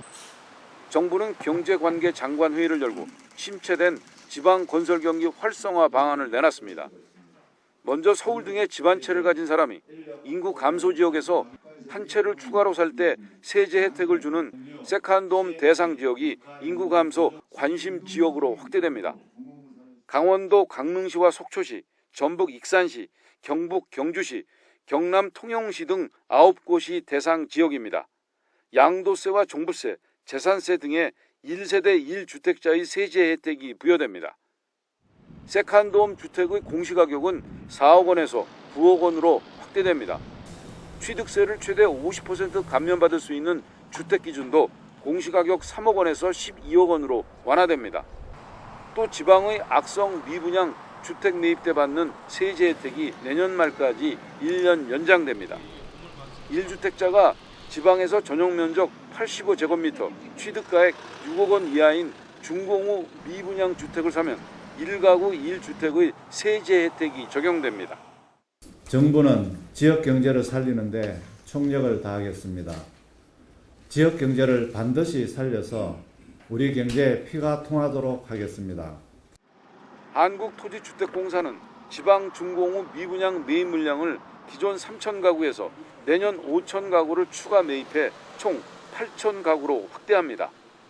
사회 간접 자본의 예비 타당성 조사 대상 기준이 500억에서 1,000억 원으로 대폭 상향되면서 지방 건설 경기에 활력을 불어넣을 것으로 보입니다. 예타를 손질하는 건 제도 도입 이후 26년 만입니다. YTN 오인석입니다. 서울 아파트값 오름폭이 한 주 만에 다시 둔화하며 관망 흐름을 이어가고 있습니다. 이르면 이번 달 말 발표될 것으로 보이는 주택 공급 대책에 어떤 내용이 담길지 관심이 집중되고 있습니다. 차유정 기자입니다. 지난주 한강벨트를 중심으로 꿈틀대던 서울 아파트값. 이번 주엔 서초와 동대문, 관악구를 제외하고 상승폭이 죄다 꺾였습니다. 지난주 상승폭이 6주 만에 반등했던 것과 달리 0.04%포인트 떨어지며 다시 숨고르기에 들어간 모양새입니다. 용산이 0.22%에서 0.13%로 떨어지는 등 한강 인접 지역 모두 오름폭이 축소됐습니다. 강남은 0.15%에서 0.13%, 송파가 0.38%에서 0.31%로 둔화했고 서초는 지난주와 상승폭이 같았습니다.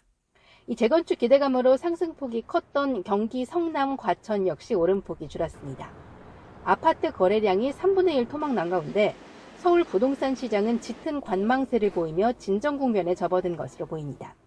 최근 강남 등 주요 단지를 중심으로 일부 신고가가 나오기도 했지만 전체 시장은 움직이지 않고 있다는 게 전문가들의 판단입니다.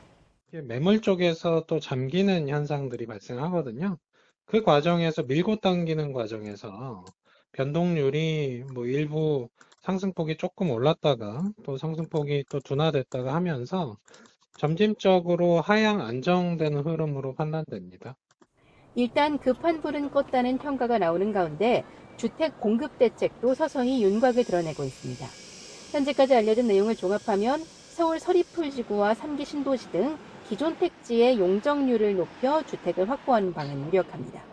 공공이 주도하는 정비사업 인허가를 단축하거나 지분 적립형, 이익 공유형 등 각종 공공주택을 도입하는 방안도 주로 거론됩니다. 이른 시일 내에 공급 대책을 발표하겠다는 예고가 나온 가운데 시장은 이번 정부의 첫 종합대책에 촉각을 곤두세우고 있습니다. YTN 차유정입니다.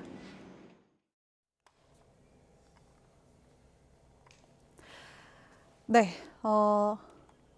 광복절 80주년을 하루 앞두고 여의도 국회 잔디마당에서는 대규모 광복절 전야제가 한창입니다. 지금 초대 가수 중 싸이 씨의 무대가 한창인데요. 함께 보겠습니다.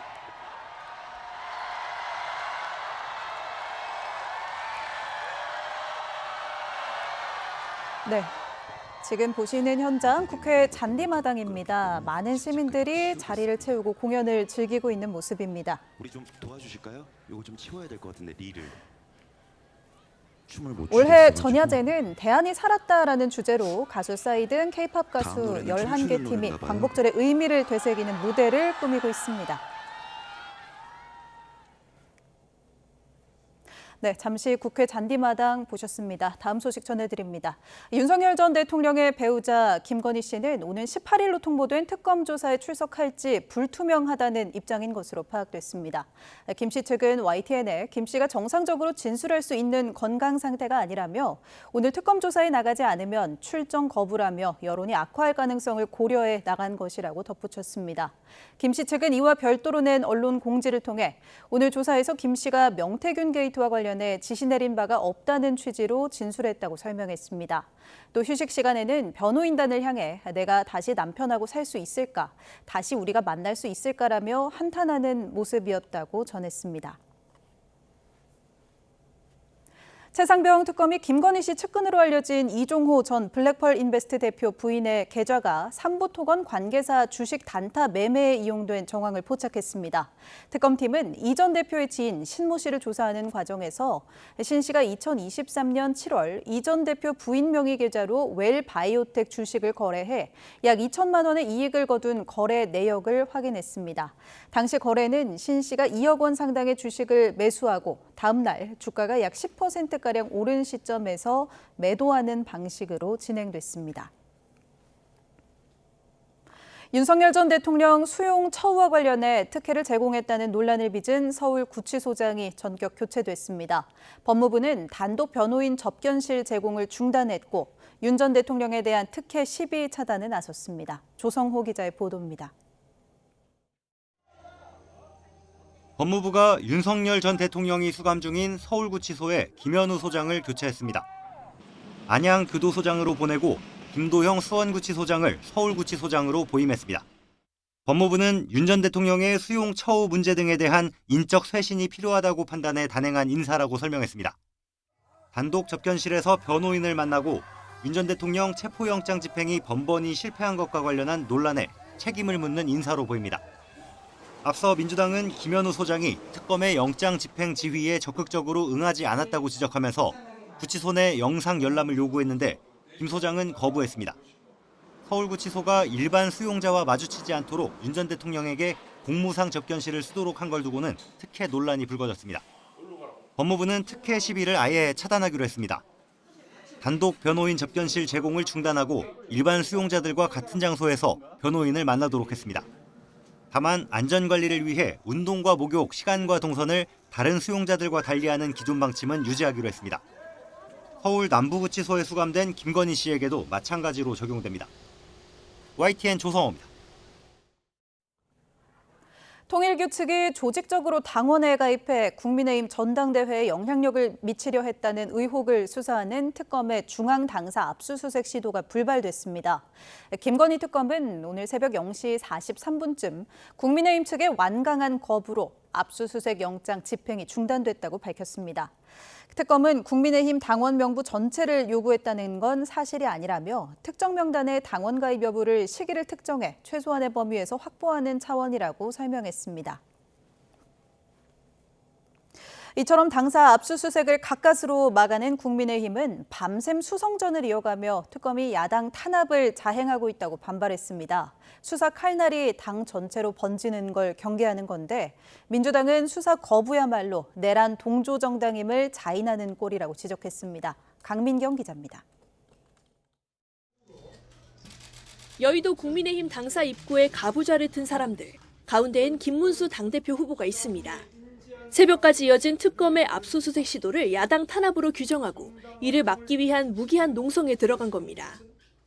전당대회가 한창 진행 중이며 여론조사 도중에 벌어진 압수수색은 정당 활동을 위축시키는 반헌법적 폭거입니다. 대전 합동연설의 도중 서둘러 상경한 지도부도 밤새 당사를 지키며 결사항전을 외쳤습니다. 아침 회의도 의원총회도 중앙 당사에서 잇따라 진행하면서 압수수색 영장 기한을 넘길 때까지 장외투쟁을 이어가겠다는 의지를 보였습니다. 끝까지 절대 우리의 생명줄인 당원 명부, 당원의 개인정보를 넘겨주지 않을 것이다. 3대 특검의 칼끝에 선 의원들은 관련 의혹을 적극 해명하며 특검이 거짓 공작을 펼친다고 주장했습니다. 윤석열 전 대통령 부부 동시 수감을 변곡점으로 수사 범위가 당으로 확대되자 야당 탄압 프레임으로 반박에 나서는 겁니다. 권성동 의원님 같은 경우는 꿋꿋하게 잘 버텨내겠다. 하지만 언론에서 제기된 모든 사실은 전혀 사실이 아니다라는. 민주당은 통일교 게이트의 전모를 낱낱이 밝혀내는 거야말로 민주주의를 사수하는 방법이라고 비판했습니다. 수사를 거부하는 건 종교 집단의 정치 하청 조직으로 전락했다는 걸 인정한 꼴이라며 국민의힘을 거세게 몰아붙였습니다. 한국 민주주의의 치욕이자 한국 정당사의 길이 남을 부끄러운 사건입니다. 민주당은 위헌정당 카드도 거듭 만지작거리고 있습니다. 일찌감치 관련 법을 발의했던 정청래 대표가 선두에 있는 만큼 정당 해산 심판 청구를 실제 꺼낼 가능성도 배제하긴 어렵습니다. 국민의힘 입장에선 사면초가 상황인데 전당대회 내용까지 겹쳐 자꾸 수렁으로만 빠지고 있습니다. YTN 강민경입니다. 대법원이 문재인 청와대 시절 울산시장 선거 개입 사건에 연루된 조국혁신당 황운하 의원 등에 대해 모두 무죄를 선고했습니다. 민주당은 사필 규정이라며 정치공작 수사에 종지부를 찍겠다고 기세를 올렸지만 국민의힘은 정치 판결이자 사법 쿠데타라고 비판했습니다. 윤흥성 기자가 보도합니다. 지난 2018년 지방선거에서 문재인 당시 대통령의 친구를 당선시키기 위해 청와대가 조직적으로 손을 썼다는 울산시장 선거 개입 의혹이 무려 5년 7개월 만에 결론났습니다. 당시 현직 시장이던 국민의힘 김기현 의원을 하명 수사한 혐의를 받는 황운하 조국혁신당 의원과 특혜 당사자로 지목된 송철호 전 울산시장, 또 문재인 청와대 인사들이 무죄를 받았습니다. 쿠데타의 주역인 검사들, 이제 모조리 법정에 세워야 합니다. 민주당도 검찰을 정조준했습니다. 결국 진실이 이겼다면서 공작 수사에 종지부를 찍겠다고 경고했습니다. 친문 핵심 윤건영 의원은 문재인 대통령을 잡기 위해 사돈의 친척, 전 사위의 칠순 노모까지 괴롭히던 건 선택적 치열함이었냐고 꼬집었습니다. 문재인 정부를 탄압하려던 내란 수계의 공작에 대해 대법원이 사필 규정의 결론을 내렸습니다. 이 사건의 당사자인 국민의힘 김기현 의원은 즉각 반발했습니다. 이제 권력자들이 공권력으로 선거판을 쥐락펴락하게 됐다면서 받아들일 수 없는 정치 판결이라고 외쳤습니다. 아니면 말고식으로 마구잡이 선거 공작을 벌여도 괜찮다는 결론에 이르게 되는데, 국민의힘은 주시민 오경미 대법관이 진보 성향 연구회 출신의 김명수 키즈라면서 대법원이 권력 앞에 무릎 꿇었다고 지적했습니다. 다음 수순은 이재명 대통령 사법 리스크의 관련자들을 사면하는 거라면서 사법 쿠데타의 시작이라고 정의했습니다. 이화영, 정진상, 김용, 송영길, 이재명 측근들 사면 아니겠습니까? 사면을 빙자한 사법 쿠데타가 시작이 되었다고 봅니다. 공교롭게도 같은 날 민주당 정치검찰 조작기소 TF는 대북 송금 등으로 대법원에서 7년 8개월 실형을 받고 복역 중인 이화영 전 경기도 평화부지사를 접견했습니다. 대법원에서 확정된 판결까지 뒤집기를 시도하는 건 연말 성탄절 사면의 군불대기라는 분석이 나오는데 이번 광복절 사면의 여론이 변수가 될 수 있을 것으로 보입니다. YTN 윤홍성입니다. 광복절 특별 사면으로 사면 복권되는 조국혁신당 전 대표가 출소하며 대국민 인사를 할 계획입니다. 조국혁신당 윤재관 수석 대변인은 오늘 기자들과 만나 조 전 대표가 오늘 자정에 나오는 것으로 안다면서 출소와 함께 전할 대국민 인사 메시지를 관심 있게 지켜봐달라고 밝혔습니다.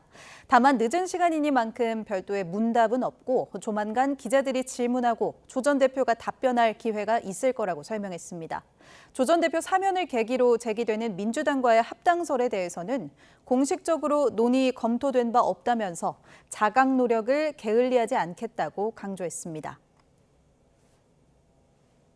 북한이 이재명 정부 출범 이후 단행된 긴장 완화 조치를 거듭 평가절하하면서 적대적인 대남 정책을 이어가겠다는 뜻을 분명히 했습니다.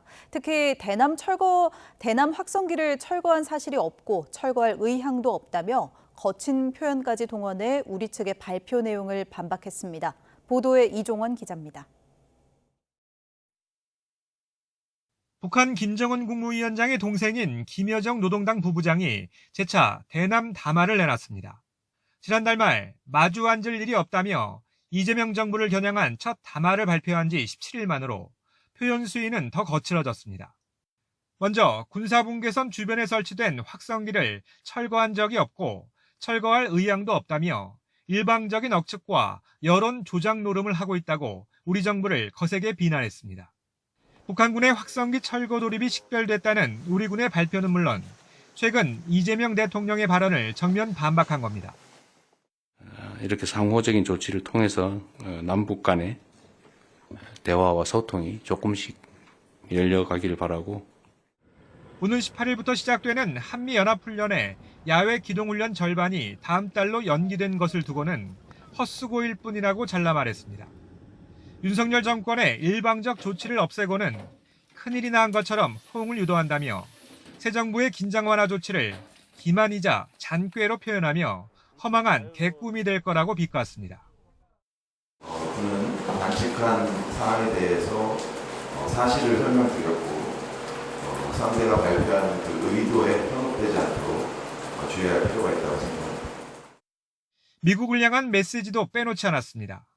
낡은 사고방식에 집착할 경우 북미 정상들이 마주 앉을 일은 없을 거라며 핵보유국 지위 인정이 북미 대화 재개의 전제 조건임을 거듭 강조했습니다. 한껏 수위를 더 끌어올린 이번 북한의 담화 발표는 새 정부의 남북관계 정상화 노력에 적지 않은 도전 요인이 될 것으로 보입니다.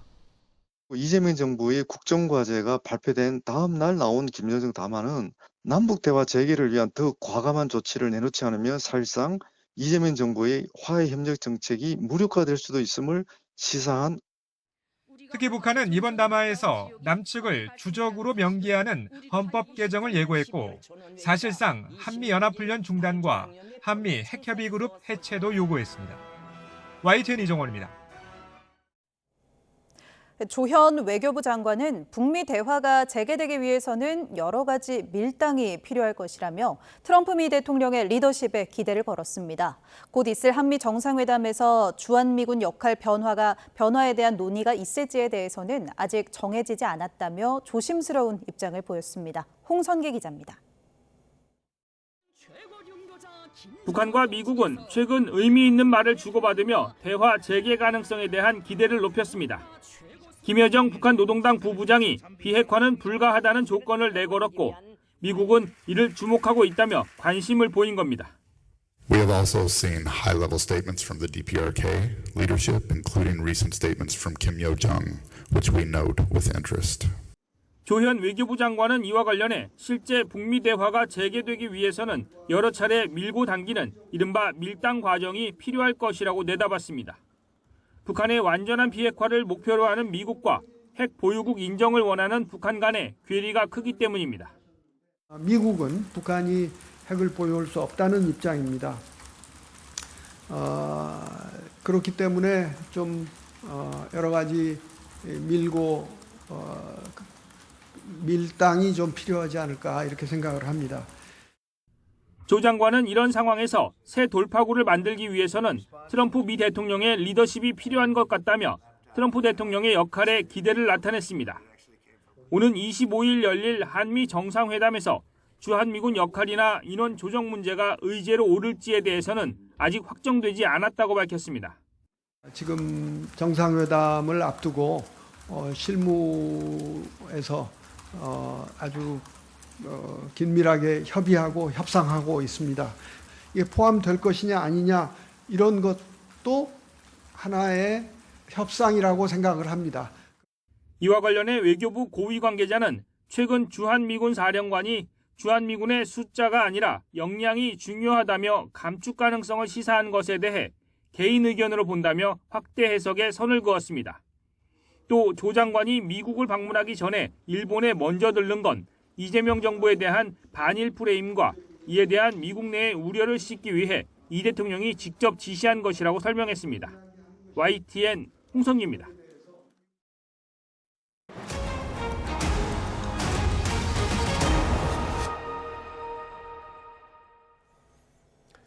어제부터 서울에 쏟아진 집중호우로 서울 도심 곳곳이 물에 잠겼습니다. 지하 터널을 지나던 차량이 침수되는 등 하천 주변에 피해가 집중됐습니다. 표정우 기자가 보도합니다. 물에 잠겨 지붕만 드러난 승용차 주위에 모인 경찰관들이 다급하게 창문을 두드립니다. 창문 깰게요. 창문 깰게요.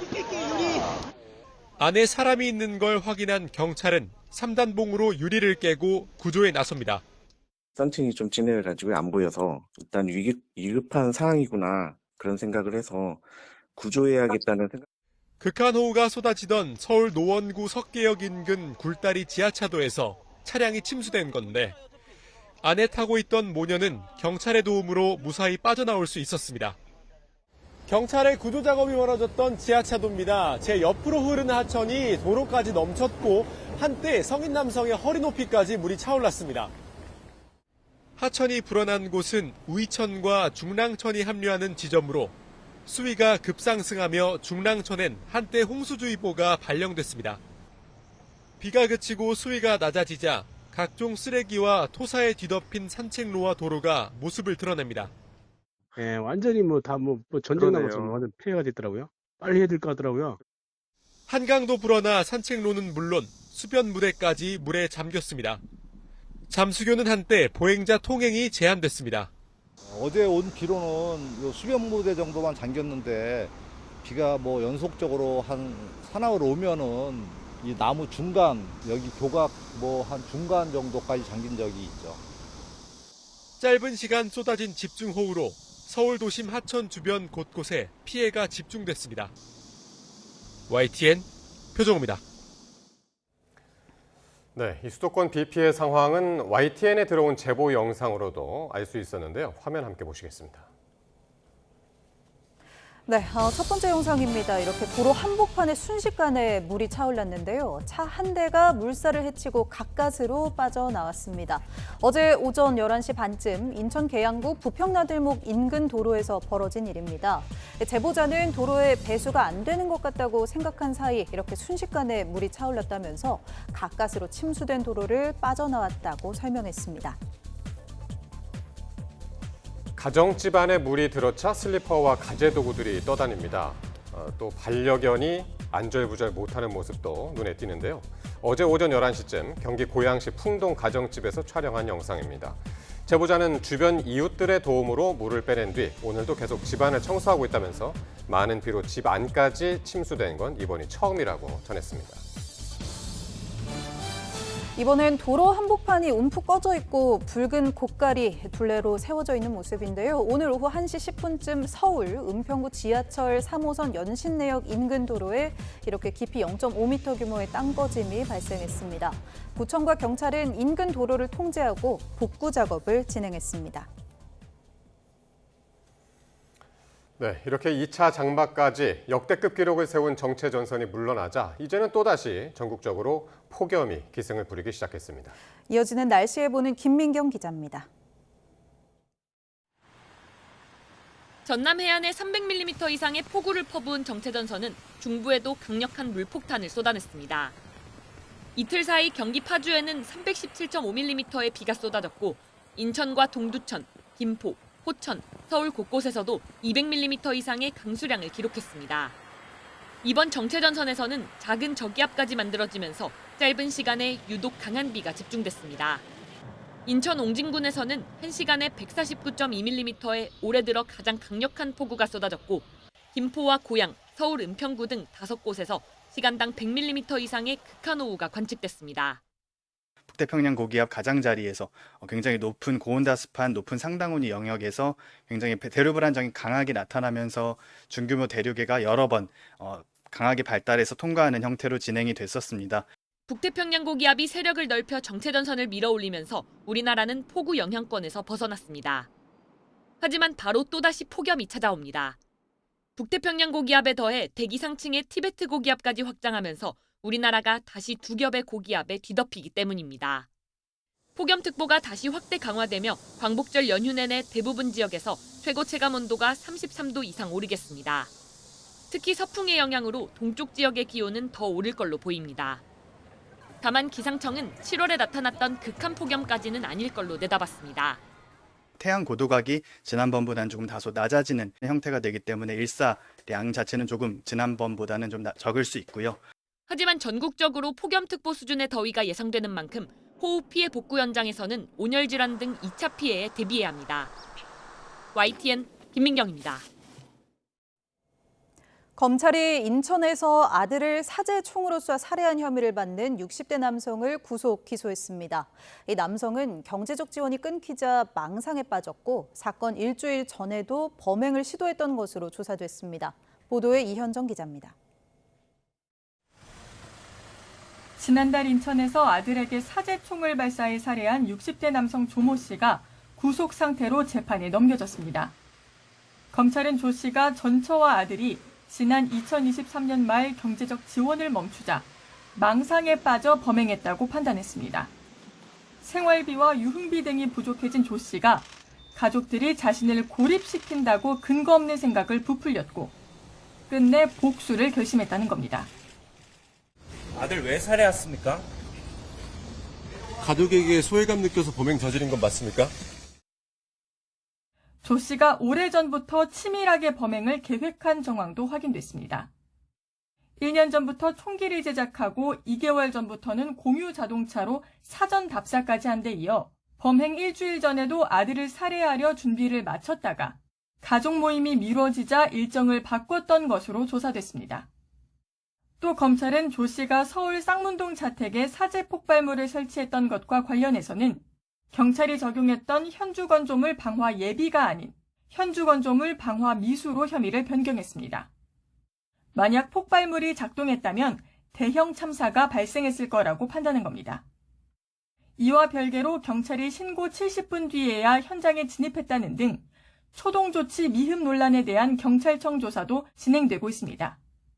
인천 연수경찰서장과 당시 상황관리관은 인천경찰청 경무기획과로 대기 발령된 상태인데 감찰 결과에 따라 징계 여부가 결정될 예정입니다. YTN 이현정입니다. 경북 상주경찰서는 학생을 공구로 내려쳐 폭행한 혐의로 모 중학교 씨름부 감독 A씨를 입건해 조사하고 있습니다. A씨는 지난 6월 훈련 태도가 불량하다는 이유로 2학년 B군의 머리를 공구로 때려 상처를 입히는 등 여러 차례 B군을 폭행한 혐의를 받습니다. 애초 피해 사실을 숨겼던 B군은 폭행을 견디다 못해 극단적 선택을 시도하다 구조된 것으로 알려졌습니다. 국내에서 많이 팔리는 유명 정수기에 중국산 짝퉁 필터를 만들어 밀반입한 업체가 세관 당국에 적발됐습니다. 정품과 달리 성능도 크게 떨어져 염소와 납 성분을 제대로 거르지 못했습니다. 최하영 기자가 보도합니다. 수입된 상자를 여니 유명 정수기 필터가 나옵니다. 원산지는 독일산이라고 돼 있는데 실제로는 중국산 짝퉁입니다. 가짜 필터 163만 점, 229억 원어치를 국내로 들여오려던 밀반입 업체가 세관에 적발됐습니다. 적발된 중국산 가짜 정수기 필터입니다. 이 겉모습은 정품과 비슷하지만 성능을 검사해봤더니 염소와 납 성분 제거율이 기준치에 훨씬 못 미치는 것으로 나타났습니다.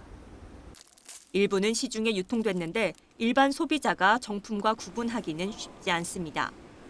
제가 적발의 상태에서는 거의 구분이 되지 않았습니다. 공식으로 단종이 됐다, 이 모델은. 그런 부분이 유통이 된다만 다시 한번 좀 생각해 볼 필요가 있어요. 물론 지난달에는 아프리카 돼지열병 등으로 국내에 반입이 금지된 중국산 소시지가 들어오는가 하면 유해 성분이 함유된 건강기능식품과 의약품이 대거 적발되기도 했습니다. 이런 식으로 올해 상반기 국경 단계에서 덜미가 잡힌 민생범죄는 모두 871건, 2조 2천억 원 규모에 달합니다. 이에 관세청이 칼을 빼들었습니다. 관세청장이 직접 지휘하는 대응본부를 출범하고 불법 식의약품과 생활위해물품, 총기, 마약 등 5대 민생범죄를 집중 단속합니다.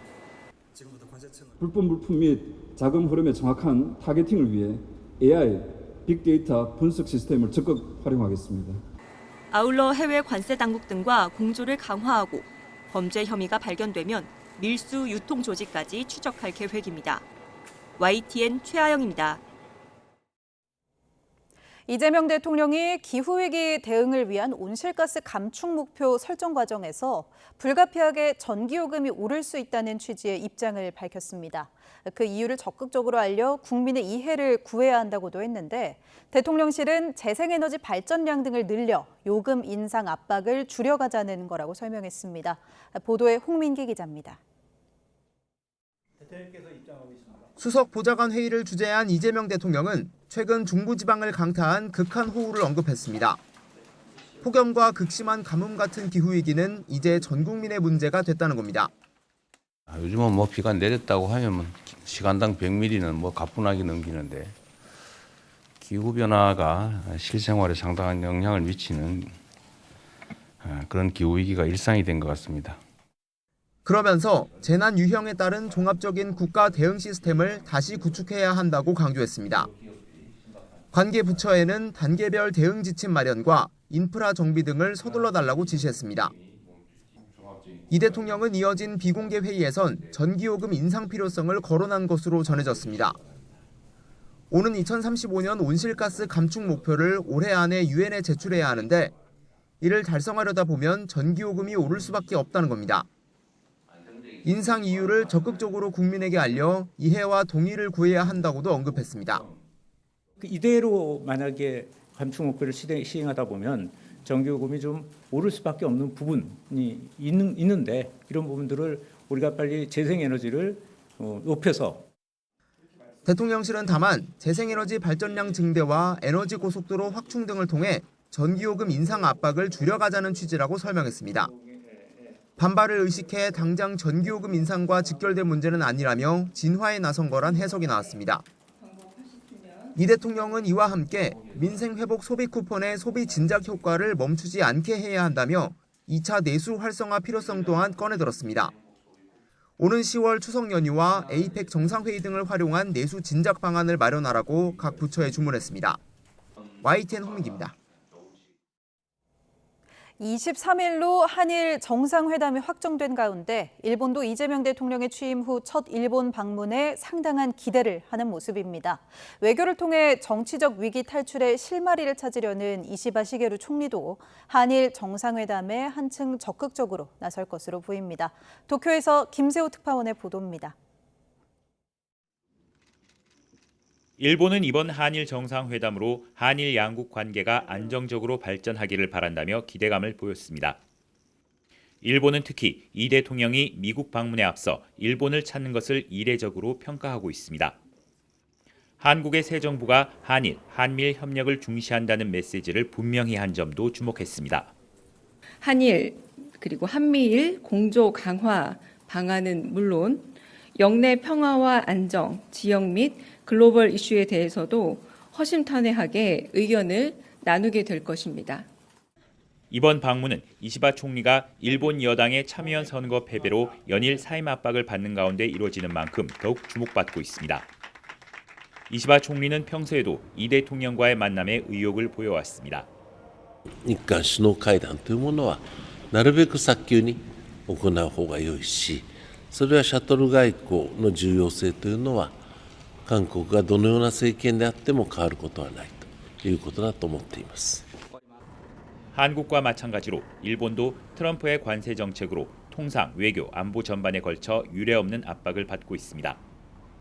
이러한 배경 속에 이시바 총리로서는 한일 정상회담을 정치적 돌파구의 일환으로 활용할 수 있다는 전망이 나옵니다. 이시바 총리는 또 한일 정상회담 전인 오는 20일부터 사흘 동안 요코하마에서 열리는 아프리카 개발회의의 공동의장으로 나서고 이달 말에는 일본에서 인도 모디 총리와의 정상회담을 조율하는 등 짧은 기간 굵직한 외교 일정들을 소화합니다. 이시바 총리의 활발한 외교 활동이 자신의 불안한 정치적 입지에 실마리를 마련하느냐 여부는 이후 한일 관계를 둘러싼 각종 정책에도 상당한 영향을 줄 것으로 보입니다. 도쿄에서 YTN 김세호입니다. 관세가 인플레이션을 일으키지 않았다는 트럼프 미국 대통령의 주장과 달리 관세 정책의 충격으로 7월 들어 미국에서 도매 물가 상승률이 3년 만에 최고치를 기록한 것으로 나타났습니다. 미국 노동부는 7월 미국의 생산자 물가 지수 PPI가 전월 대비 0.9%, 전년 대비 3.3% 상승했다고 밝혔습니다.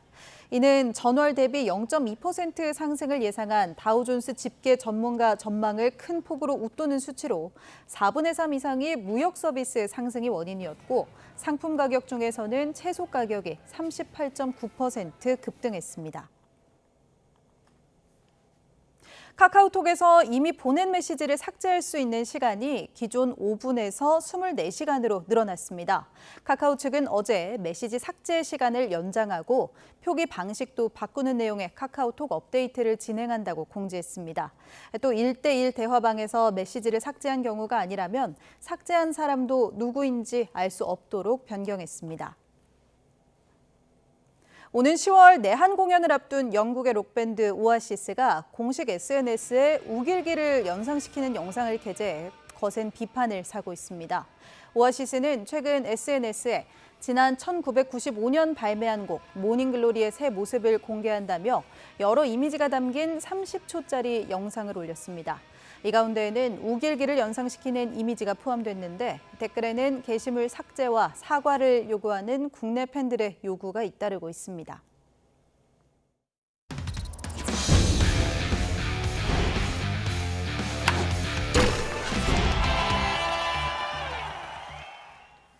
프로야구 기아가 홈런 5방을 쳐내며 삼성을 5연패에 빠뜨리고 3연승을 달렸습니다.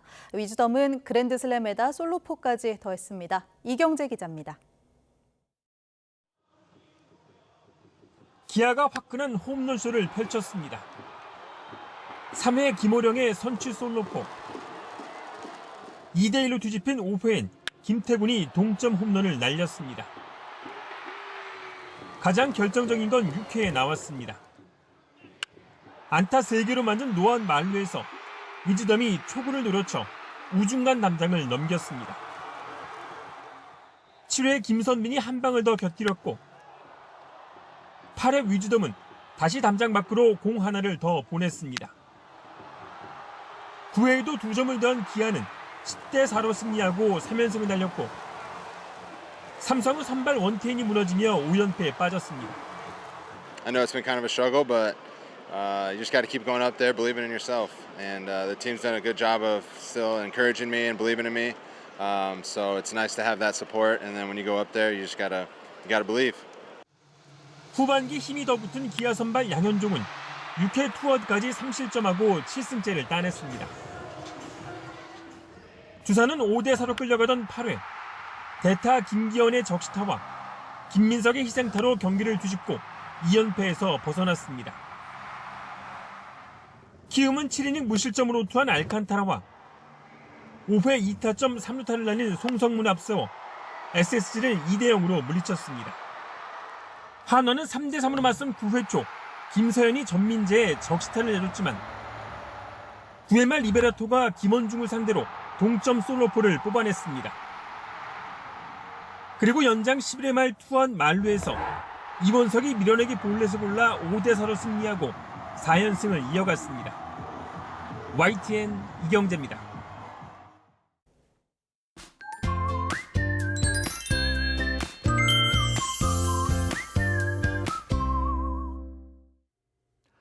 광복절인 내일은 전국에서 무더위가 기승을 부리겠습니다. 충청 이남에 폭염특보가 내려진 가운데 우선 밤사이 서울 등 곳곳에서 25도 이상을 유지하면서 열대야가 나타나겠고 낮에는 서울 32도, 대전 33도, 광주 34도, 대구 34도까지 올라 무척 덥겠습니다. 내일 중부지방에는 오후까지 비가, 영남에는 오후 한때 소나기가 내리는 곳이 있겠습니다. 양은 5에서 40mm로 많지 않지만 돌풍과 벼락을 동반하겠고 더위를 식히기보다는 습도를 높이면서 불쾌감을 더 심하게 만들겠습니다. 남부지방은 대체로 맑겠지만 아침까지 안개가 짙게 끼겠고 낮 동안에는 자외선이 무척 강해지겠습니다. 또 남해안과 제주 해안에는 너울성 파도가 높게 일겠습니다. 연휴를 맞아 해안을 찾는 분들은 안전사고에 각별히 주의해 주시기 바랍니다. 주말과 휴일에도 중부지방을 중심으로 구름만 많이 끼는 가운데 무더운 날씨가 계속될 전망입니다. 날씨 정보였습니다. 목요일 뉴스나이트 마치겠습니다. 시청해주신 여러분 고맙습니다.